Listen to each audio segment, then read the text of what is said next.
Lockdown से पहले गीता के घर का नजारा कुछ ऐसा था कि रोहन ऑफिस जाता था और शिविन स्कूल। जिनके घर से जाने के बाद गीता काम खत्म करके बाकी समय आराम करती थी। लेकिन लॉकडाउन के बाद ऑफिस और स्कूल घर में ही खुल गए और इससे गीता का हाल वो तो आपको देखने में ही मजा आएगा।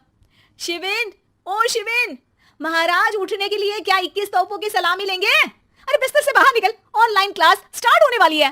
अरे तुम भी हद करती हो, स्पीकर की तरह चिल्लाने की क्या जरूरत है? दिख नहीं रहा मेरी कॉन्फ्रेंस चल रही है। अब कैमरा और स्पीकर ऑन कर रहा हूं, मुझे कोई शोर नहीं चाहिए। इस पर जैसे ही रोहन लैपटॉप का कैमरा और स्पीकर ऑन करता है तभी कुकर की सीटी बजती है। करा लो अब इसे चुप। लॉकडाउन नहीं हुआ, मेरी मौत का फरमान जारी हो गया। दोनों बाप बेटे ने नाक में दम किया हुआ है। ऐसा बोलकर गीता वहां से शिविन के कमरे में पहुंच जाती है, जहां शिविन अभी भी सो रहा होता है। ओ आलसी, अब अगर 5 मिनट में नहीं उठाना तो आज तेरा गेम और यूट्यूब कैंसिल। माँ की बात सुनकर शिविन बिना 1 मिनट गंवाए उठ खड़ा होता है। उठ गया, अभी नहाकर भी आता हूँ।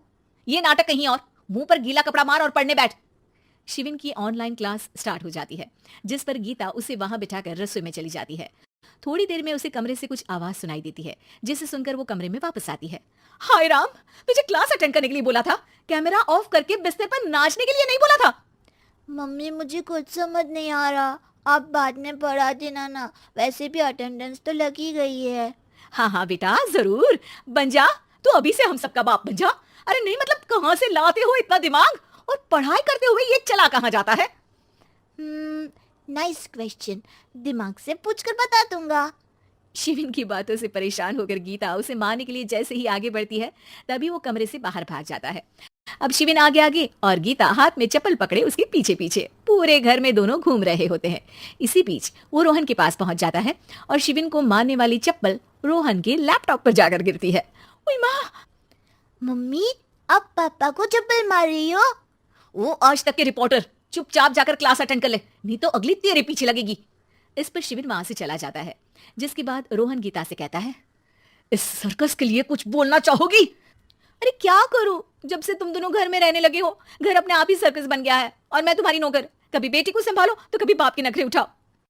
इन्हीं सब उथल पुथल में दिन बीतते रहते हैं, जिसमें हर रोज घर के अंदर कुछ नया सियप्पा खड़ा मिलता है, जो ज्यादातर शिविन और रोहन के ऑनलाइन स्कूल और ऑफिस से रिलेटेड ही होता है।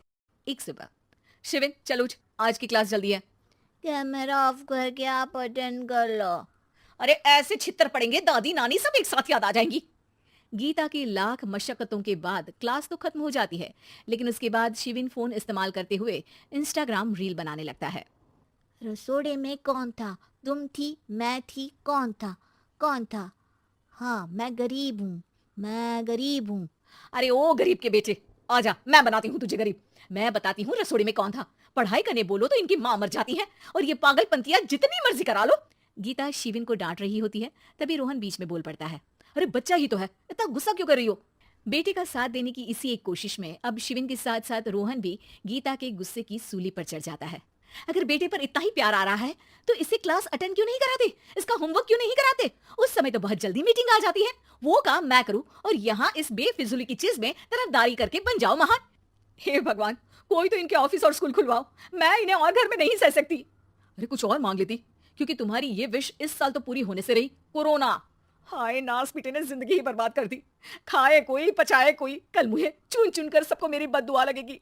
उन्होंने दुनिया का और इन बाप बेटे दोनों ने मेरा जीना मुश्किल कर दिया।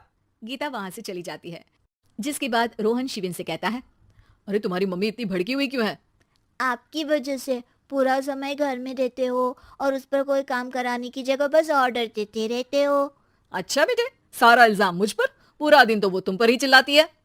हाँ, मतलब दोनों का 50-50 है, कुछ करना पड़ेगा।